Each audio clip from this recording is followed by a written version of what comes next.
오늘은 이 성도의 고난과 종류 그리고 의미와 그 대처법에 대해서 여러분에게 좀 더 말씀을 드리려고 합니다. 큰 은혜의 시간 되기를 간절히 주의 이름으로 축복합니다. 사랑하는 여러분, 베드로전서는 사도 베드로가 주후 61년경 기록한 하나님의 말씀입니다. 사도 베드로는 우리가 잘 알다시피 예수님으로부터 부르심을 받기 전 갈릴리의 어부였습니다. 그리고 예수님께서 사도 베드로를 부르시면서 사람을 낚는 어부가 되게 하겠다 그러면서 그를 불러내셨고, 제자로서 우리 주님과 더불어서 동고동락을 하며 또 수제자로서 사역을 감당했습니다. 그러나 결정적인 순간에 예수님을 3번이나 부인을 했어요. 그것으로 인해서 완전히 영적인 침체에 빠져서 다시는 사도로 사역을 할 수 없을 만큼 사람이 망가져 버렸습니다. 하지만 베드로는 자신의 죄를 철저하게 뉘우쳤어요. 그리고 그 이후에 부활하신 예수를 만나고 무엇보다 오순절 성령 강림 사건을 통해 성령 세례를 받은 이후 전혀 다른 사람이 되어버렸어요. 사도행전 말씀을 보게 되면 그가 말씀을 전할 때 일순간 3,000명이나 되는 사람이 회개하고 예수를 믿는 위대한 역사가 일어납니다.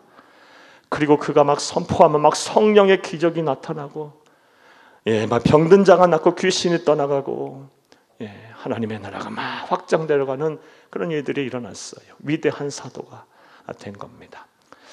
이러한 사도 베드로가 기록한 하나님의 말씀이 베드로 전후서입니다.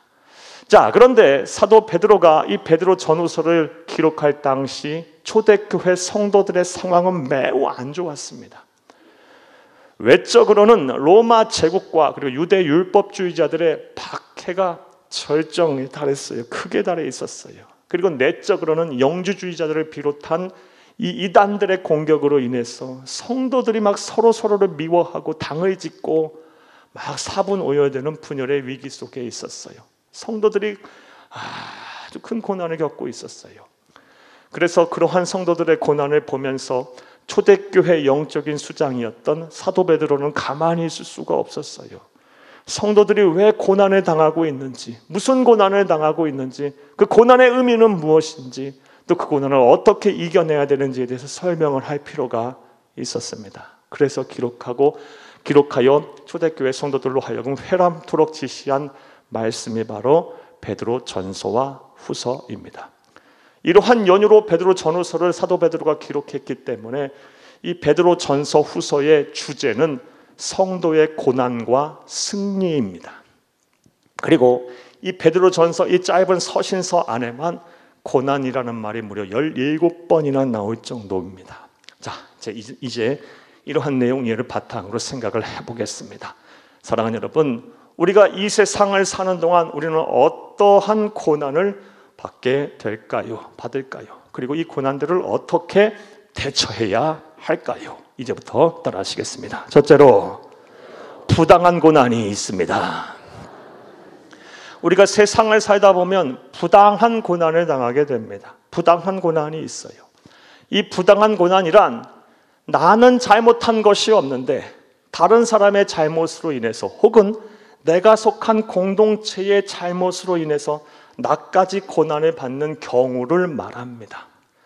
이러한 고난 많아요. 우리 세상을 살다 보면 나는 하나 잘못한 것이 없는데 나를 알지도 못하는 사람, 또 나와 관계된 사람의 잘못으로 인해서 나까지 고난을 받고, 또 내가 속한 공동체, 작게는 가정, 또 직장, 사업장, 크게는 나라와 민족이 잘못된 길을 감으로 인해서 나까지 고난을 받는 경우, 부당한 고난을 받는 경우가 참 많습니다. 성도에 있어서 고난, 이 부당한 고난이 있어요. 성경을 보면 이 부당한 고난의 예는 많습니다. 먼저 몇 가지 소개하면, 먼저 사랑하는 여러분, 인류의 시조인 아담과 하와가 하나님의 말씀에 불순종한 잘못, 죄를 지음으로 말미암아 온 인류가 죄인이 된 경우가 그러합니다. 사랑하는 여러분, 에덴 동산에서 선악을 알게 하는 나무에 있는 과실을 따먹은 사람은 우리들이 아니에요. 우리가 무슨 그런 것을 일을 저질렀습니까? 인류의 시조인 아담과 하와가 그런 범죄를 저지른 거예요. 하지만 그들의 잘못으로 인해서 우리 모두가 원죄 아래 있게 됐어요. 우리 모두가 다 실락원하게 됐고요. 결국 땀 흘려 노동하지 않으면 대가를 받을 수 없는 이 고난 속에 빠지게 됐고 사망에 이르는 이 형벌을 받게 됐어요. 아담과 하와의 죄로 인해서 온 인류가 부당한 고난을 받게 된 겁니다. 부당한 고난의 또 다른 예는 여호수아 7장에서도 찾을 수가 있습니다. 여호수아 7장 말씀을 보게 되면 아간이라는 사람 한 사람의 죄로 인해서 온 이스라엘 백성들이 함께 고난을 받아요. 내용인즉슨 여호수아 7장 말씀을 보게 되면 이스라엘 백성들이 당시 고대 근동의 난공불락이라고 여겨졌던 여리고 성을 하나님의 능력으로 함락시켜 버립니다. 그런 후에 공격한 성 이름이 아이라는 성이었어요. 이 성은 아주 조그마한 성이에요. 절대 패배할 수 없는 전쟁이었는데요. 무참하게 아주 참패를 하게 돼요. 그 원인을 분석을 해보니 유다 자손 중에 이 아간이라는 사람이 하나님의 말씀에 불순종한 것으로 인하여 하나님의 영광이 이스라엘 민족을 떠났기 때문에 그래요. 하나님은 여리고 성이 함락될 당시 어떠한 전리품도 취하지 말고 전부 다 파괴해라 그랬습니다. 노략질하지 말라 그랬습니다. 이 아간이라는 사람이 그런데 그 명령을 어기고 탐욕이 생겨서 외투 한 벌과 금 50세겔 한 덩어리 그리고 은 200세겔이라는 것을 몰래 도적질해서 숨겨놔요. 그 죄로 인해서 이스라엘 백성이 전체가 다 큰 고통을 당하게 돼요. 한 사람의 잘못으로 인하여 온 민족이 고난을 받는 부당한 고난을 받게 됐어요. 또 다른 예는요, 창세기 4장에서도 찾을 수가 있습니다. 가인의 잘못으로 인해서 동생 아벨이 죽는 고난을 당하게 돼요.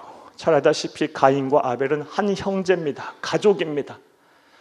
그리고 이들은 한날 한시에 하나님 앞에 제사를 드렸는데 하나님께서는 가인의 제사는 받지 아니하고 아벨의 제사만 받으셨어요.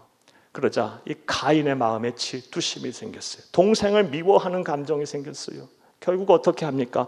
동생을 인 아벨을 들판으로 불러내서 아무도 보지 않은 사이에 돌로 쳐 죽여요. 사랑하는 여러분, 아벨이 무슨 잘못을 해서 죽었습니까? 잘못한 거 없어요. 형의 이 잘못으로 인하여 죽음이라는 고난을 당하게 됐어요. 그렇다면 이러한 고난을 당할 때 우리 그리스도인은 어떻게 대처를 해야 할까요? 성경은 우리에게 무슨 말씀을 하고 계실까요? 오늘 본문 19절을 함께 읽겠습니다.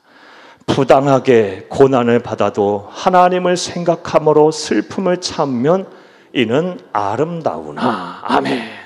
하나님이 주신 처방전은 부당한 고난을 당할 때 하나님을 생각함으로 슬픔을 참으랍니다. 슬픔을 참으라는 말은 이해가 그렇게 어렵지 않아요. 그러면 하나님을 생각하라는 말씀은 무슨 뜻일까요? 사랑하는 여러분, 하나님을 생각하라는 말은 다음과 같은 뜻이에요. 우리가 나는 잘못한 것은 없는데 부당하게 고난을 받게 되면 나를 힘들고 어렵게 한 개인 혹은 이 공동체를 미워하게 돼요. 원망하게 되고요. 그들을 향하여 불평하게 되고 이 보응의 심리, 보복의 심리가 막 생겨요. 어떻게든 원수 갚아야지. 그러면서 이 마음이 막 억울해서 견딜 수 없게 돼요.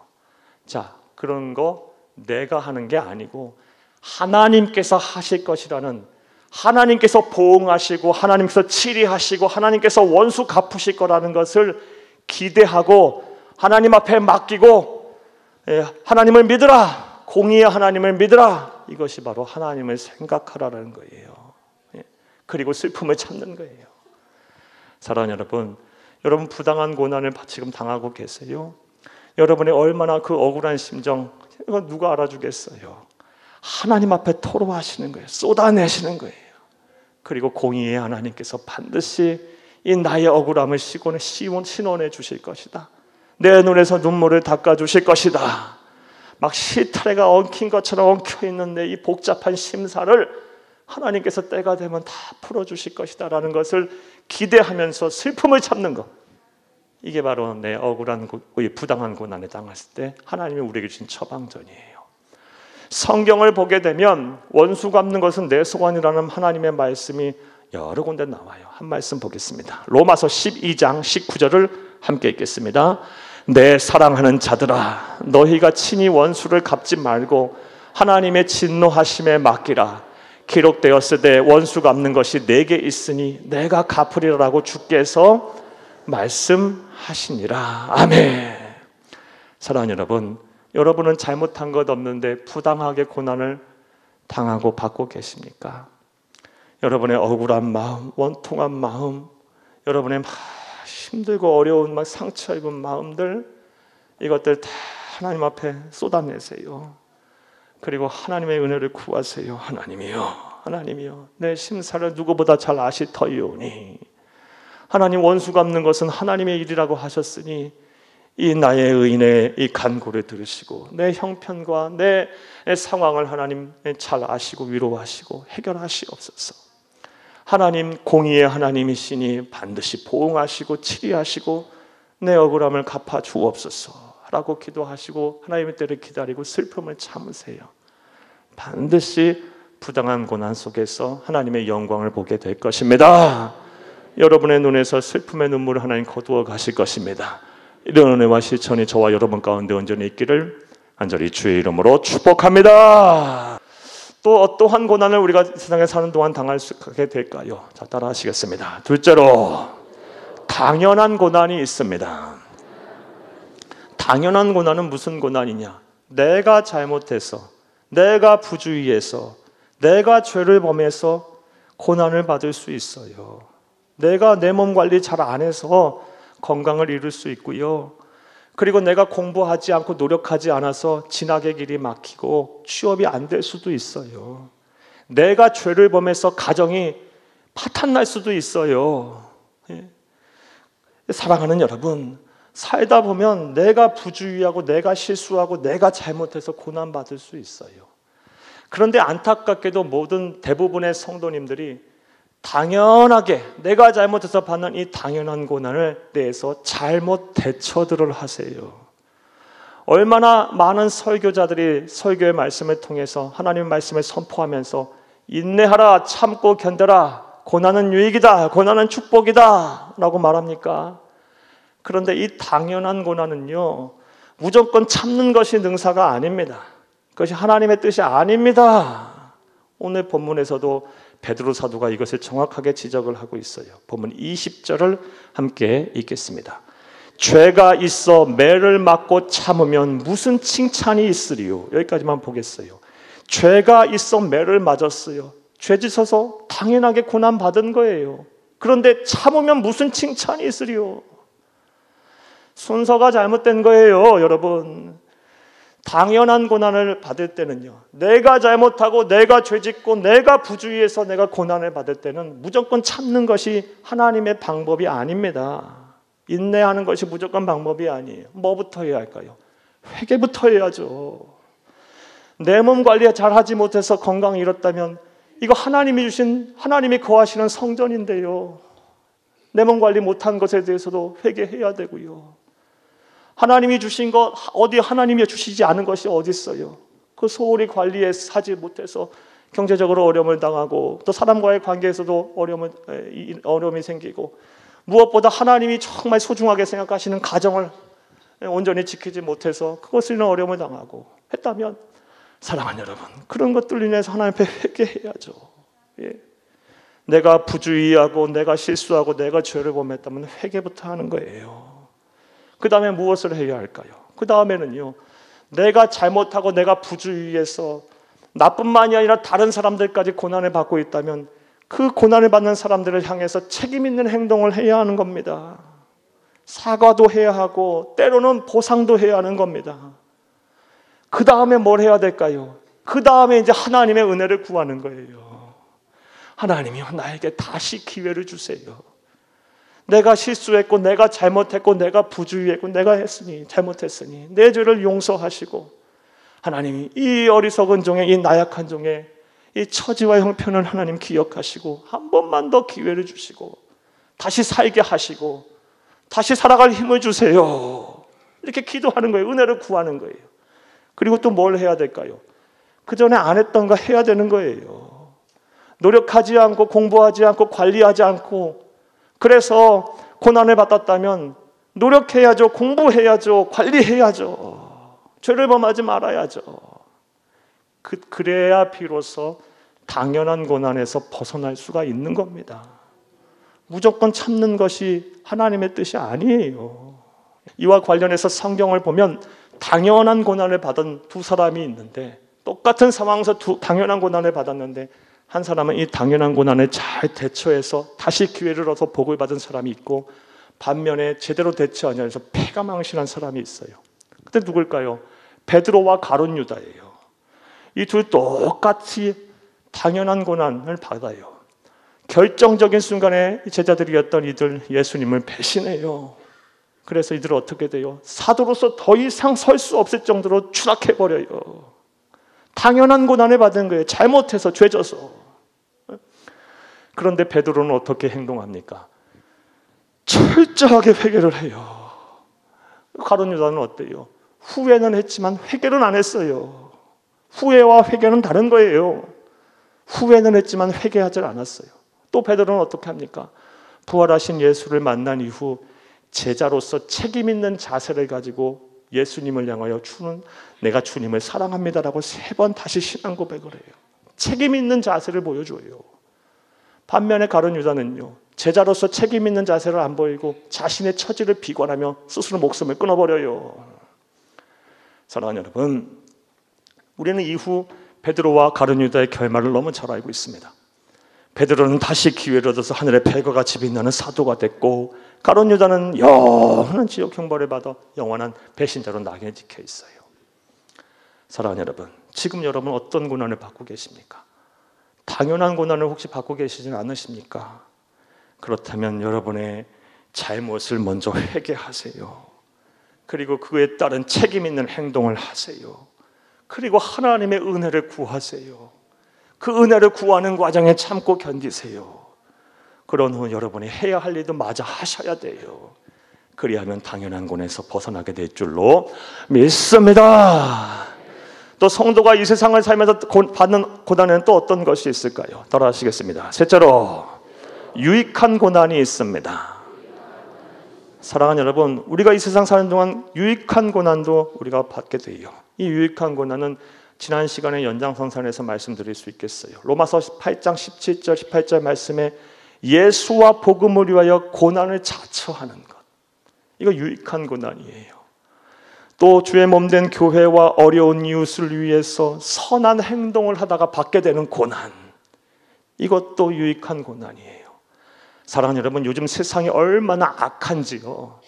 나는 선으로 대했는데 오히려 악으로 갚는 사람들이 얼마나 많은지 몰라요. 여러분 참 조심하세요. 이 땅에 정말 사기꾼들도 많고요. 정말 앞다르고 겉다르고 속다른 사람들 너무너무 많아요. 여러분 특별히 요즘 세상이 아주 악하고 살기가 다들 힘들다 보니 사기꾼들이 많아요.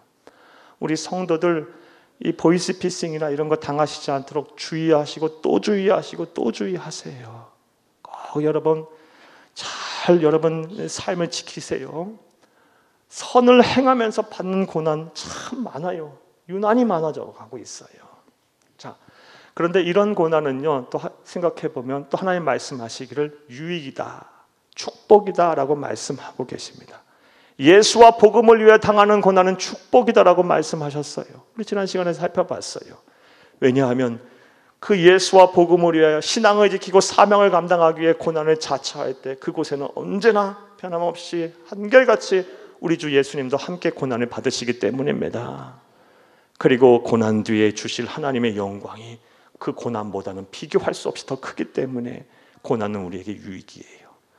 유익한 고난은요, 여러분 기회가 되는 대로 자꾸 그 자처하며 그 길을 그 고난을 받아야 하는 거예요. 그게 성도의 삶이에요. 예수님을 보세요. 예수님 고난의 길, 십자가의 길 주저하지 않고 그 길을 가세요. 요한복음 말씀을 보면 정말 그걸 정확하게 알 수 있어요. 예수님 한 번만 뜻을 굽히시고 한 번만 그 자리에서 피하시고 한 번만 더 그냥 굴복하시고 타협하시면 그 고난 안 받으실 것 같은데 어찌 그렇게 예수님은 뚜벅 계속해서 세상 사람들이 보면 이 불구덩이 속으로 이 볏짐 짊어지고 들어가는 것과 같아요. 그 길을 계속해서 집요하게 가세요.